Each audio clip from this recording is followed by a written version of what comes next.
The 5. Yeah, it works. Hey, welcome to another edition of Chocobo Chasers. As always, I'm GM, joined by the Chocobros, Eric and Dash. How are you guys doing today? Pretty good. Good. Fucking hate working. We just need to make enough money doing this. That's Yeah, obviously, the end goal here. So please, people, support Please us, listen to us. Venmo subscribe, us. watch. Yeah, Venmo. Really begging right here now. We're on our knees. Look, I'll send some feet in this. All right. Eric is shameless. I'm not going to say what I do, but it's worse than that. I can't talk about having shame because I ain't got none. Dash has zero shame. We have a fun show planned for you today. Obviously, last week we talked about the lead up into a lot of stuff that's happening late last week, this week, Prediction Palooza. So part of that's already happened. So that's actually what we're going to discuss. But as we typically go ahead and do, we're going to start off with what are you playing? I'll go ahead and start because you guys actually played some games together, so yours will kind of coincide. This week, I have been rocking a little bit more of Kingdom Hearts 1. Dash has also been playing it. I see him online every once in a while. We're mirroring each other a little bit. Not sure how far you are, Dash, but I just finished the first part of Hollow Bastion.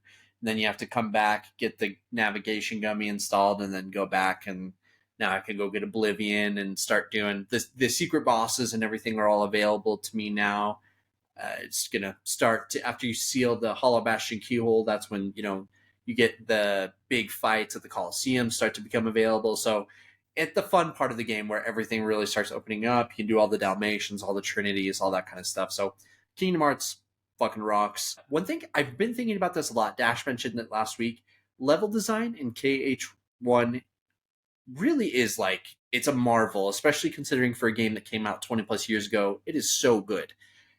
I'm constantly surprised at how different all of the levels feel, but they're very accessible too. And for somebody who's played the game at least 10 times at this point, I mean, it's muscle memory to me to be able to go ahead and, figure out where to go in Atlantica and know all of the routes and everything like that. But it's a ton of fun. So in addition to KH1, I have been playing X Defiant, Ubisoft's new shooter. It is a lot of fun. I've been having a pretty good time. I really want to end up playing with some of the boys, which we're hopefully going to get done this weekend. Friday night game night, baby.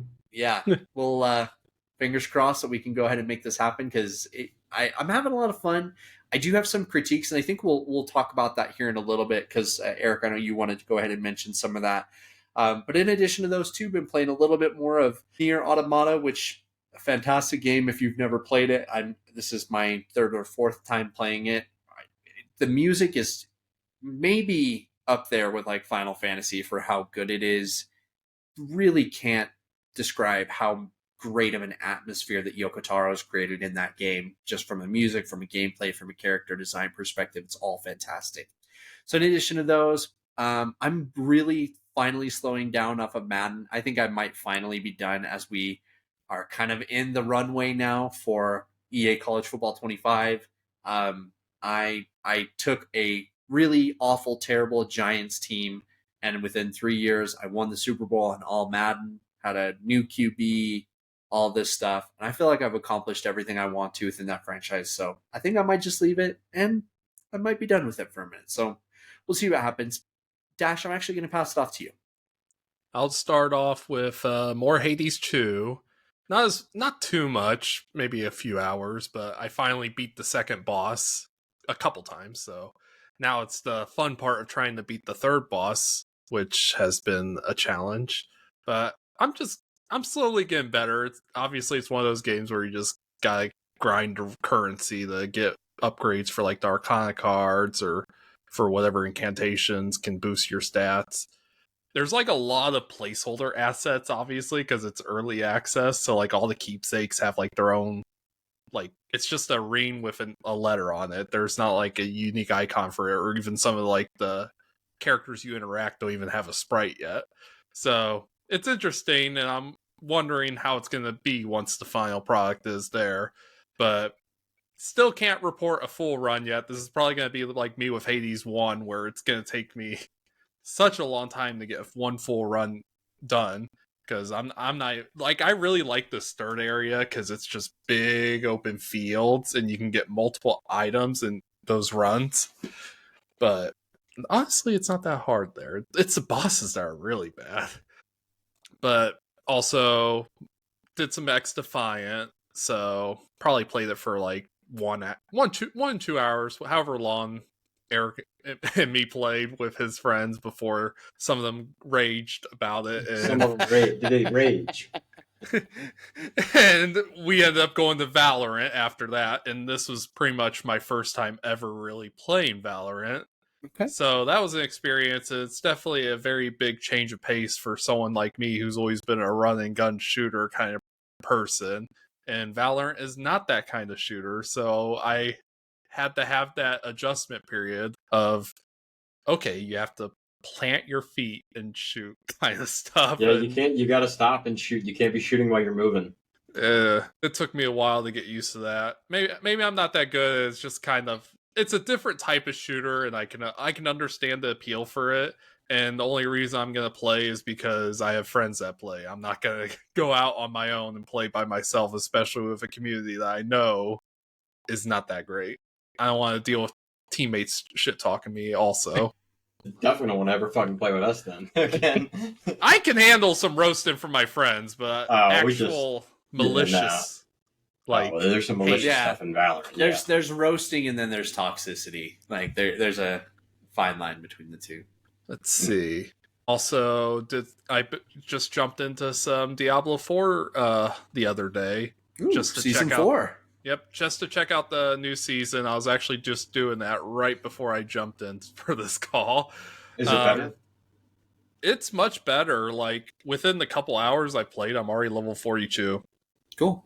So they really got rid of the grind, and the focus of this season is just doing the Helltide. So like, you can just like start off level 1, just jump straight into the Helltide areas and just start grinding. And there's such big enemy density and loot and shit that you're going to be leveled up quickly within like that 1 hour the Helltide's active, of course, because then you just move on to the next Helltide. But I've also been trying to just grind out some of the like reputation stuff, because there's still some reputation that you can grind out even with all the altars and all the stat boosts that carry over from the previous season. So you get your skill points, your paragon points, and your inventory, or oblobs, or whatever those things are called, for the Merchant of Curiosities. What I really like is that they changed the way affixes work, that you can just like go to a blacksmith and scrap an item with an affix, and instead of having to extract the affix with whatever roll you got, it'll actually rank up. Like, you basically have all the affixes now, and as you scrap a specific affix, it'll go up in rank and it'll increase that stat. So instead of having to constantly get legendaries and hope that you get the highest roll on an affix, you can get that same affix on a legendary, scrap it, and then eventually you'll get the highest roll available to you that you could just put on anything. So they also changed the way blacksmithing works, because there's something called tempering now. So instead of just upgrading your item and it being like tier 1 out of 5 or whatever, and you have like the five times you can upgrade it, you have different you have different stats and recipes that you can find through loot and stuff that you can apply to your weapon. So you can do like, oh yeah, do you want more weapon damage? Do you want more stamina or HP or whatever? You can do that kind of shit. So really, I'm really liking what they've done with season 4. It takes a little bit more out of the RNG aspect and lets you actually be able to build your build, which, speaking of my build, I didn't even say that what I'm doing. So this is my first sorcerer character, and I'm going with the incinerator build.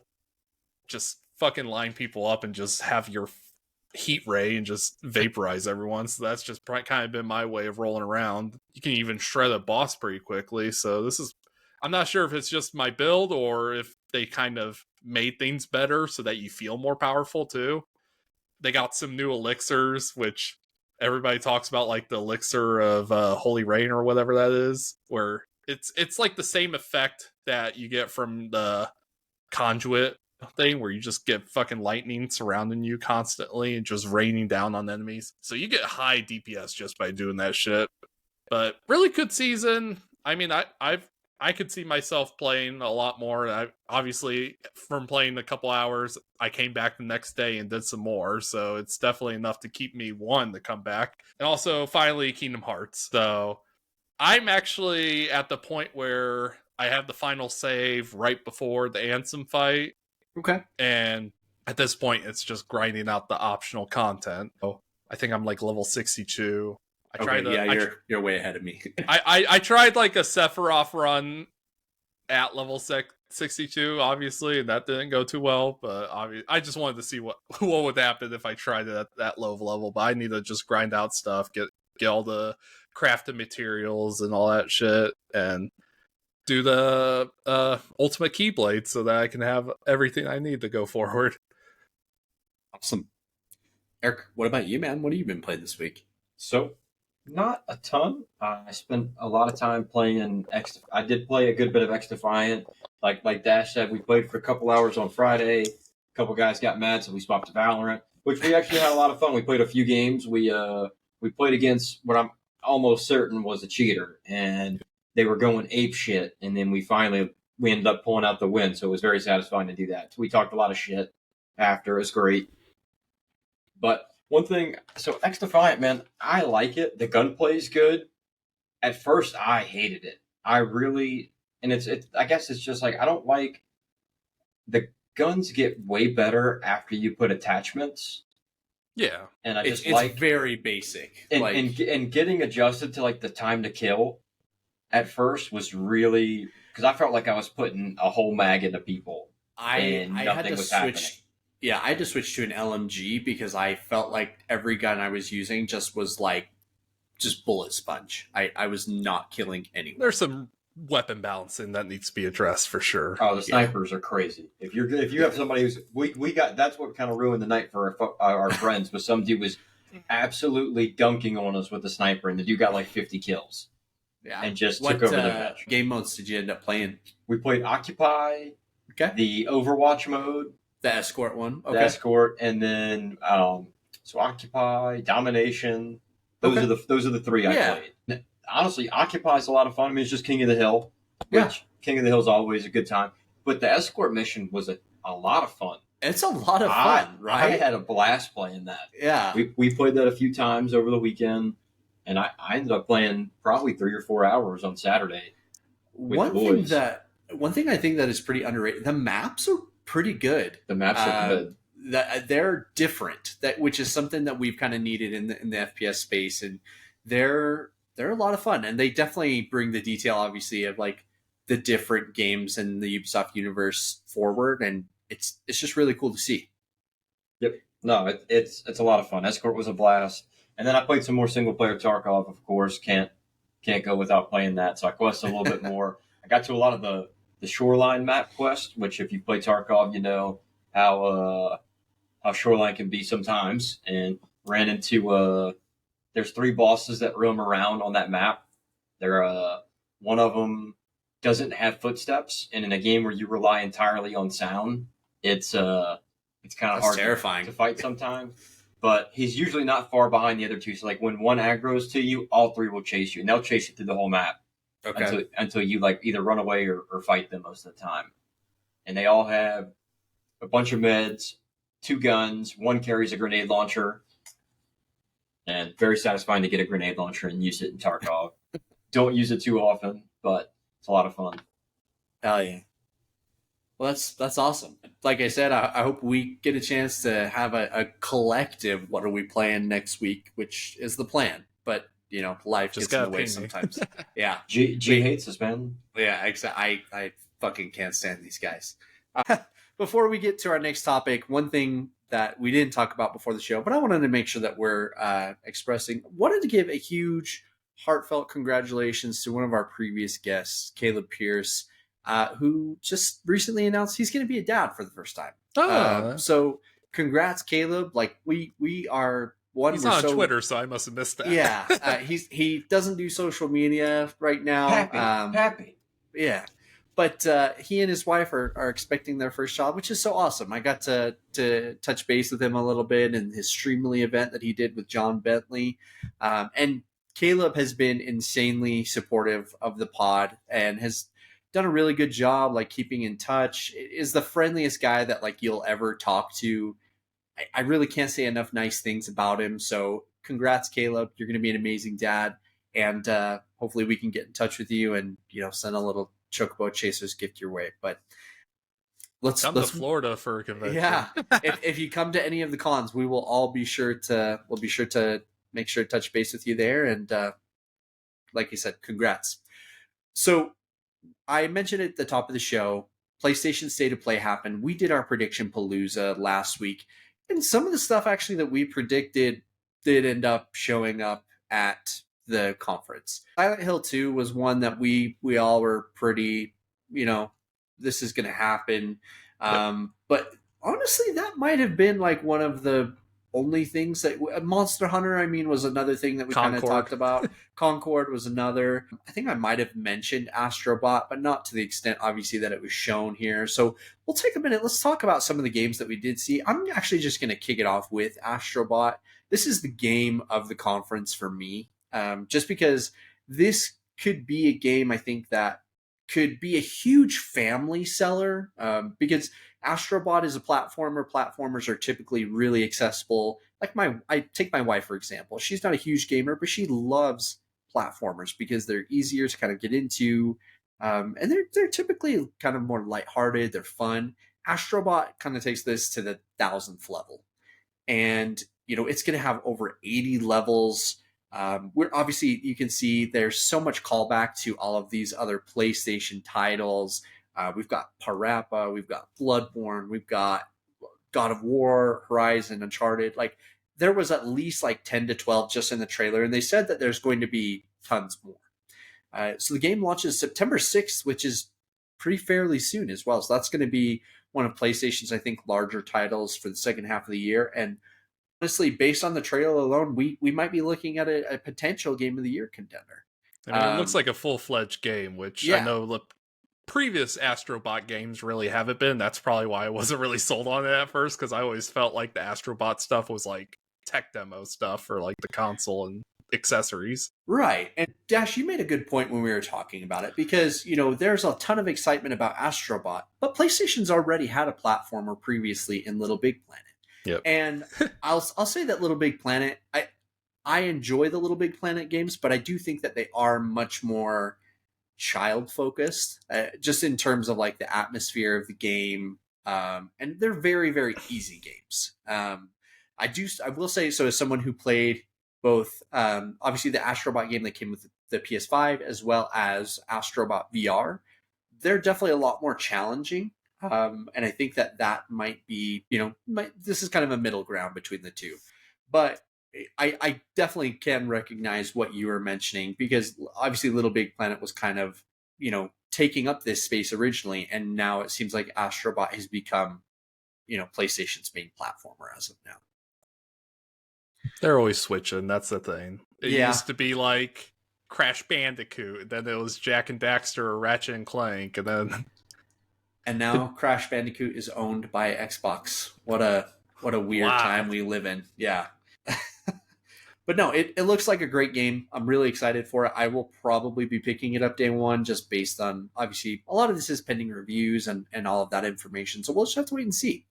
But in addition to Astrobot, some of the other games that were shown, and it's funny because they kicked off the show with Concord, which I think that PlayStation was kind of hoping would be the most celebrated, talked about thing of the conference. That wasn't necessarily the case. I don't see enough for it to be an Overwatch clone yet. So that's the thing. I got way more like Guardians of the Galaxy vibes than I did. Even when they had the trailer back last year, it gave me like the Guardians retro vibe kind of thing. So here's the thing. I think that Concord could be a really fun game. Obviously, PlayStation is kind of leading the way this year in terms of live service games. Helldivers has been one of the most popular games that has come out over the year, whether it be on PC or PlayStation. And one bit of information that I thought was really interesting, Herman Holst came out, kind of in coordination with this conference and said, hey, look, going forward, any of our big multiplayer level games are going to launch day one on PC in coordination with PS5. It's our single player games that are going to take time to go ahead and come to PC, which I do get, and it's a good way to capitalize on a full market. Concord, it looks decent enough. Like, it absolutely looks fun enough that I would give it a try.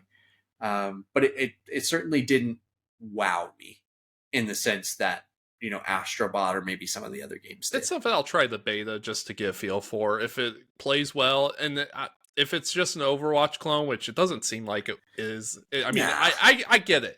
Hero shooters have been overdone lately, and maybe you just want a straight up just, choose your skin and pick up weapons on the battlefield kind of thing or something like that. But we'll see how this goes. I'm not sure if it's going to have the typical game modes of Overwatch or if it's going to be like team deathmatch shit going on there. I think they'll try to probably do a few things to differentiate it. Again, it's just one of those wait and see things that we'll have to find out as we do go ahead and get a little bit closer. They're going to do that beta, and we'll get a better sense of what the game looks like at that point, because obviously a lot of people are probably going to look to go ahead and take part in that. One announcement that I'm sure Eric was probably excited about, God of War Ragnarok coming to PC to nobody's surprise. Obviously the game is going to include all of the information and all of the data that came with the original game, as well as the Valhalla DLC for no additional cost, same way that it did on consoles, and it's coming pretty soon, September 19th, 2024. Seems like we're getting to the point where, a year and a half or so after PlayStation releases, they're going to shift to PC, and it's a good way for them to go ahead and get additional sales on that market. And then also you just get more people to be able to experience that game. Obviously, God of War and God of War Ragnarok are looked at pretty fondly as, maybe the best PS4 and PS5 games that have come out, like, just period.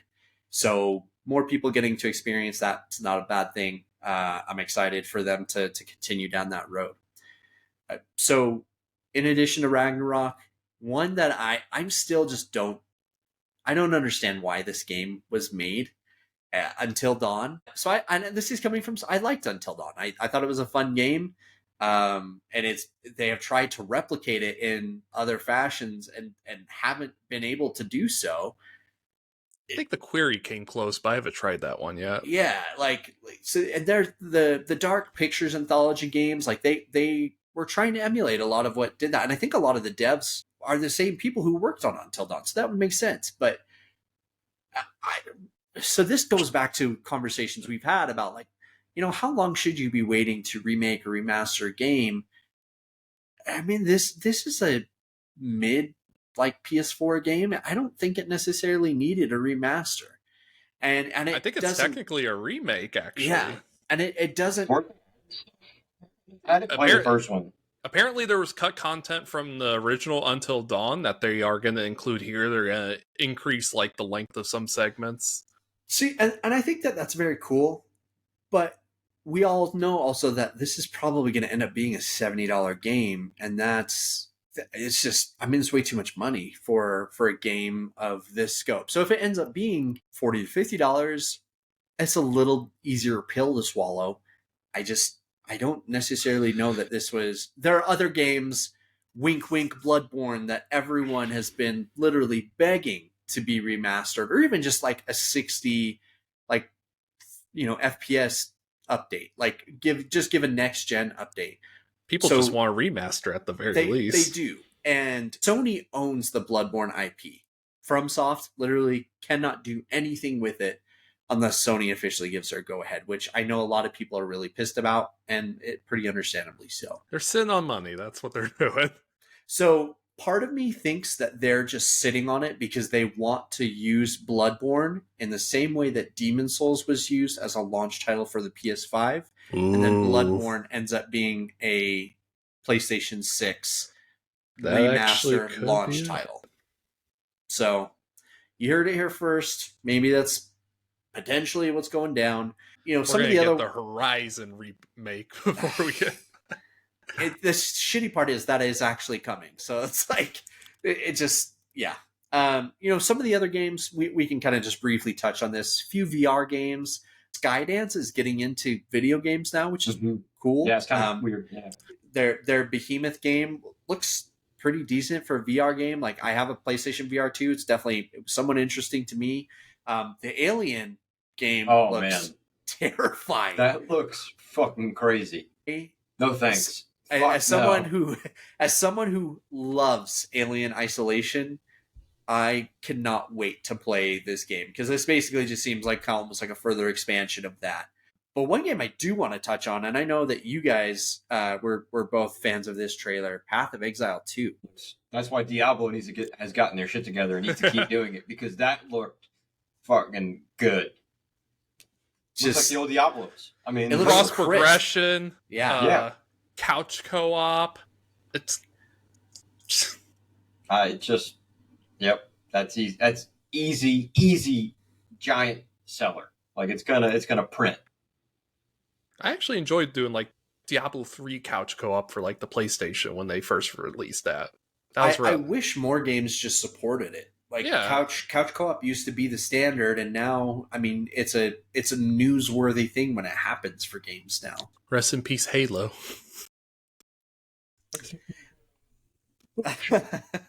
He's coughing, I'm fucking yawning. I know, we're just a mess here right now.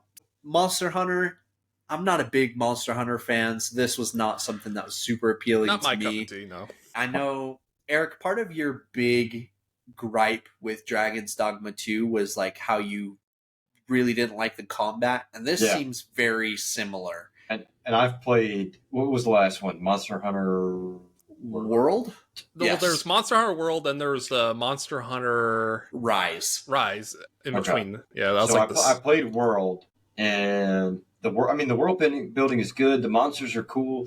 It's just the combat was just so fucking boring to me. I don't like to wind up my attack.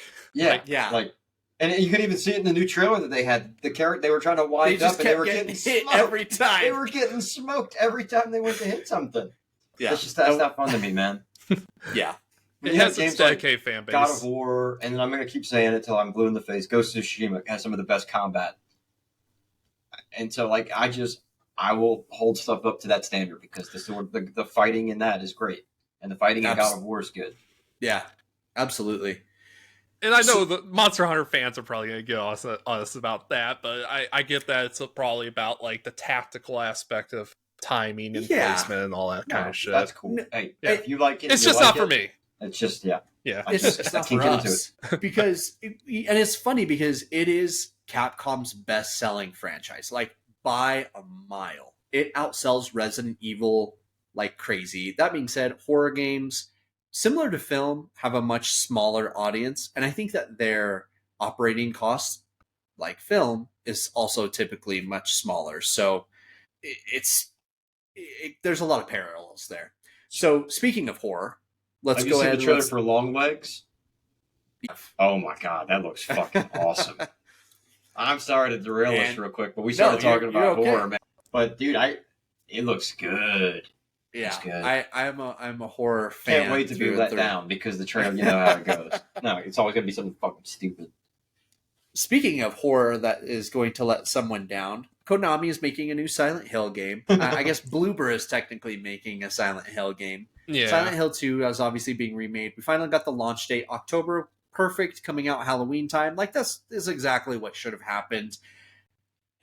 There are a lot of people who still seem to be very weary of the remake for kind of a multitude of reasons. The combat, I know a lot of like the character design for the remake has shifted a lot, and a lot of the devs have come out and said, we're trying to modernize a lot of few things, and there's also the nostalgia that comes with being a huge fan of the original title, which I totally understand, but you do also have to let the team take some creative liberties. We saw this with the Resident Evil series. There was some changes, and people were kind of up in arms about it at first, and now the Resident Evil 2, 3, and 4 are looked at pretty ceremoniously. So 2 and 4. I still love 3 as someone who never 3, played the original 3. I'm I'm still a huge fan. Capcom put too much effort in the multiplayer mode instead of just giving us a fully fledged single player experience. I love Jill's portrayal in that game. Bring back Jill Valentine, please, Capcom. I just want more. So, Silent Hill, obviously incoming. A lot of the games that they showed were coming this year, which is also pretty exciting. One other game, we were talking about hero shooters. Marvel Rivals is coming out sometime this year. Closed beta test is going to be happening in July. You know what? I love Marvel, and I'm definitely going to give this one a shot. Obviously, it's got a lot of really fun characters. You've got Halo, you've got Star-Lord, Magneto, Scarlet Witch, Venom, Spider-Man, Storm. There's a ton of Spider-Man. There's a lot of really cool characters that are going to be in this game. Sold on Magneto, man. Yeah, So, I just really need Gambit. and I really I don't think wouldn't he's be on surprised. the roster yet, is he? Gambit, Not no, yet, he's- but hey, just give it time. Especially after X-Men 97. yeah. Talk about incredible adaptations. Yeah, incredible. Incredible. So that honestly, like it's on par with the Infinity Saga. I don't care what anybody says. The Infinity Gauntlet Saga, it's on par with that for me. It was absolutely incredible. Give them that budget, and that team is giving us the X-Men movies we deserve. Which, I mean, that goes along with the fact that in the comics, X-Men are up there with, like, Avengers when it comes to, like, the level of events and storylines they get. Yeah, stopping world threats. Like Apocalypse was absolutely a Thanos level threat, like in that universe. And so there's the way that they're taking that story. I'm so excited for season 2. Literally cannot wait. And they're doing something that so many shows are not. They're already like finishing production on season 2 right now, so we probably won't have to wait a ton of time before we head back into that universe. Hoping they can just continue to ride that high, because they're absolutely killing it there over at Disney. What really caught my eye about Marvel Rivals, at least, is the destructible environment. Yeah, it looks Very awesome. cool. I'm like, okay, it's Overwatch Marvel, but it has destructible environments, so that's a selling point for me. Yeah, the only game that I've ever really seen take full advantage of that prior is the finals, and I loved how they utilized it in that game. So if anything similar there, you can have a lot of fun. I guess the question is it fully destructible, or is it only certain objects like those bridges and towers and stuff? Well, we'll have to see. Like I said, the beta is coming in July, so we're not going to have to wait very long. Yep. So last game I wanted to touch on just before we go ahead and we move on to our next topics here is Dash. I know how happy you were to see this. Dynasty yes. Warriors is back, baby. We're getting a new Musu game, Dynasty Warriors Origins, coming to PS5 next year. There's a new hero. I don't know if it's like a create your own hero. I feel like it has to be when they say, oh yeah, nameless hero rises kind of thing. I mean, the gameplay looked awesome. And I love getting a reveal trailer with gameplay, because then you know that the game is much further along in the process than, say just a CG trailer, which has unfortunately become kind of the norm these days. Dynasty Warriors Origins, easily one of the top things I think that we saw during the show. Don't let me see Lubu out in the streets, bro. He's gonna get these hands. I'm pretty sure you could see him in the trailer for a split second doing like a special move, which looks like, I wonder if they are going to try to take the franchise in a slightly different direction, because I know, like, especially after Dynasty Warriors 9, where they tried to make it fully open world and all the battles took place on this one giant map, basically. So you're just running from, oh yeah, here's this generic castle here, I'm going to go here now. So I'm hoping for well-crafted levels and missions, not just an open world where you can have access to everything right away. Let's just progress through an actual, like, do Yellow Turban, go to Hulao Gate, and then we'll see what they do with, like, the factions and stuff. Do you get to choose which faction you want to go to with your character? We'll find out. I'm assuming we'll probably get more info on it before the year's over, especially with the 2025 release. So yeah. So speaking of awesome samurai content, we also have, touch base on television and movies, in addition to games, because we see these things getting adapted all the time. Well, we previously had the opportunity to interview two folks from the Ghost of Tsushima game in Daisuke Tsuji and Earl T. Kim, who respectively played Jin Sakai and Norio. Well, for those who didn't know, Chad Stahelski, the director of John Wick, is making a Ghost of Tsushima movie, which already is a great combo. Like, this is, you didn't have to really say anything else. Well, I'm going to just say that me and Eric put this into the universe because we literally talked about this like 2 to 3 weeks ago in our Discord. I think we've even talked about it We on might, an episode. yeah, we might have even talked about it on here. The man, the myth, the legend, Hiroyuki Sanada is in talks to join the Ghost of Tsushima film.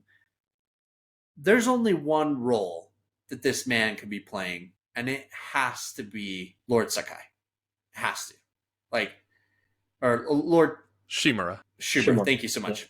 It has to be. He'd make a good Kazumasa if they expanded more on the origin. It would. But I think that they're going to try and kind of streamline this, especially like obviously the game has a pretty expansive story and you're going to turn this into a 2.5 hour movie. So what that can kind of be a recipe for disaster because of who's making it, who's going to be involved. And honestly, PlayStation has had a pretty good track record so far of making content for their games.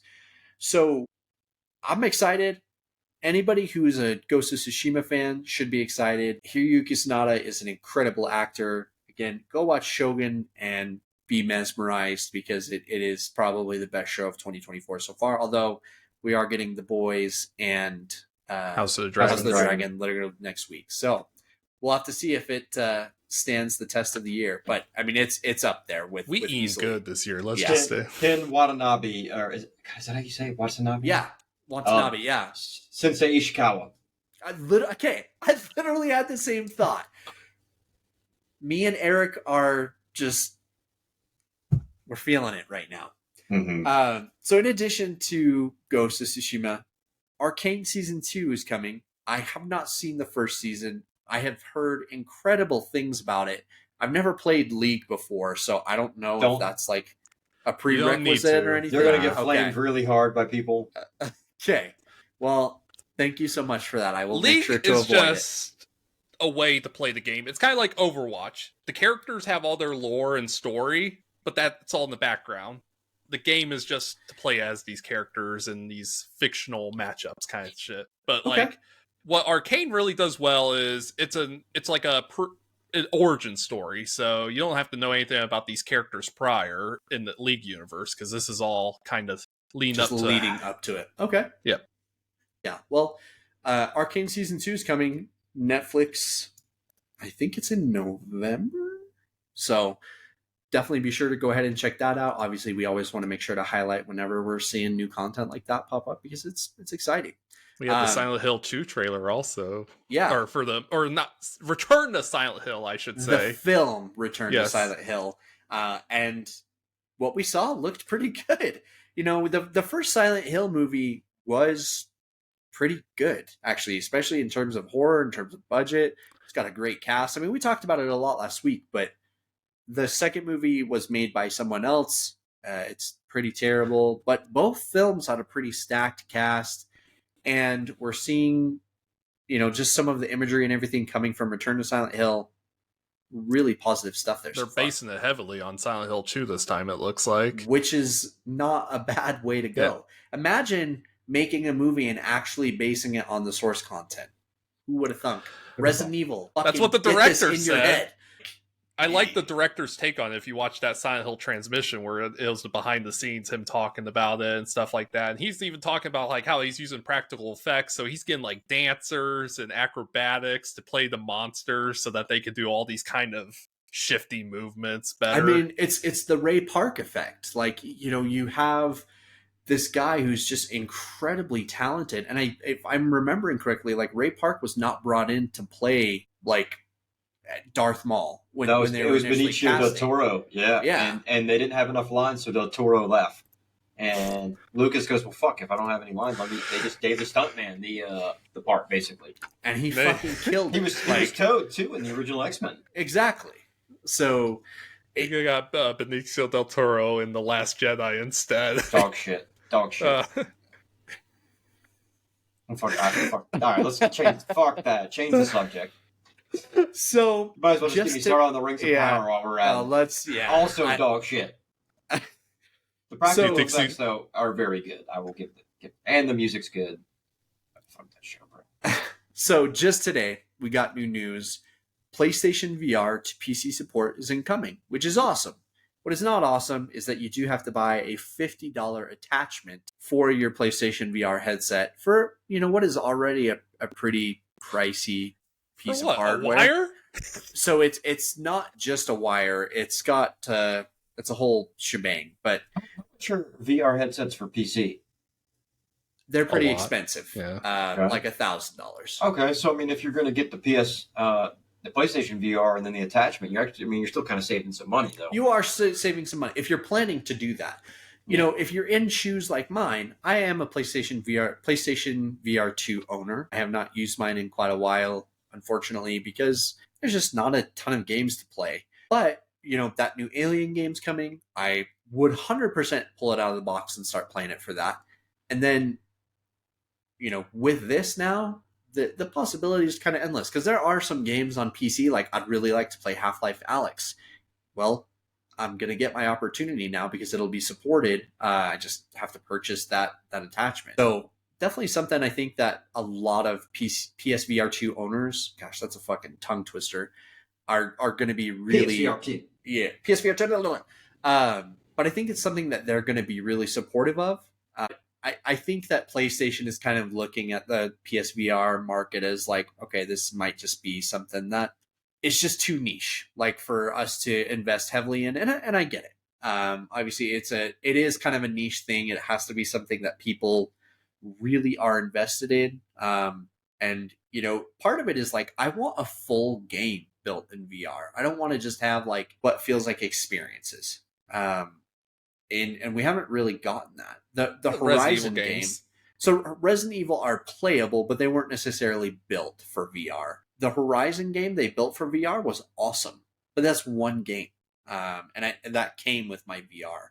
So it's just, I think they are getting longer. At least that's the good thing. They are, yeah. They're not like an hour or two, like the Galaxy's Edge Star Wars game and that kind of stuff. I know that was like kind of pissed people off a little bit, but I'm sure that like all of these titles that are coming to MetaQuest and things like that, like there is a market for it. You just have to find a balance for it, and PlayStation just might not be in that game anymore. So one last thing we wanted to go ahead and hit on for today's episode: Destiny 2's The Final Shape, which is supposed to be kind of the whole final chapter of the Traveler Light and Dark saga. Yeah, like there's a lot of this has been a 10-year journey that they've been working on leading up to this.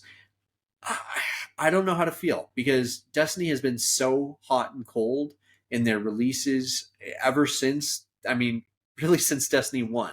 We've had great expansions. I think Taken King, the Witch Queen, and then there's been some really poor ones. The Lightfall, the newest one that they just gave away on PlayStation Plus. If you follow the trend, it goes up and down. It goes up and down, which means this should be a good one.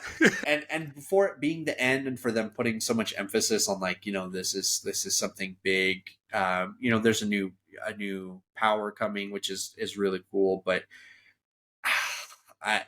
it's funny, I don't have a ton of stuff in my backlog right now that I need to work through, but I don't know that I want to buy this expansion unless I hear, Witch Queen was kind of like that. Wasn't really planning to get it, but then people played it and they said, man, this is so fun. You should get back into this. We'll see. Maybe that ends up happening. I have a feeling like college football is going to end up coming out next month, and that's the only thing I'm going to want to play for like a long time. So we'll have to see what ends up happening. But no, Destiny 2, The Final Shape comes out literally the day this episode launches. So you'll have to check for reviews, see how it's looking. I know that Brian from Saints Block Party podcast Discord was really excited for it, and some of the other folks in there as well were. But we'll be sure to go ahead and kind of monitor it and see if it does go ahead and live up to the hype. But Anything else you guys want to touch on just while we got the group here right now? No, It won't pull me kinda- back in. We hit I all ain't the fall for news. that. Well, we'll be recording our episode a little bit early this week since Eric is going to be traveling for work next week. We do also have an interview on next week's episode, so definitely stay tuned for that. We're really excited. And we'll be following up on everything Summer Game Fest on our next episode. So stay tuned, and we hope everybody has a fantastic rest of your week, guys. Take care. Enjoy have a good yourselves. one. Thank you.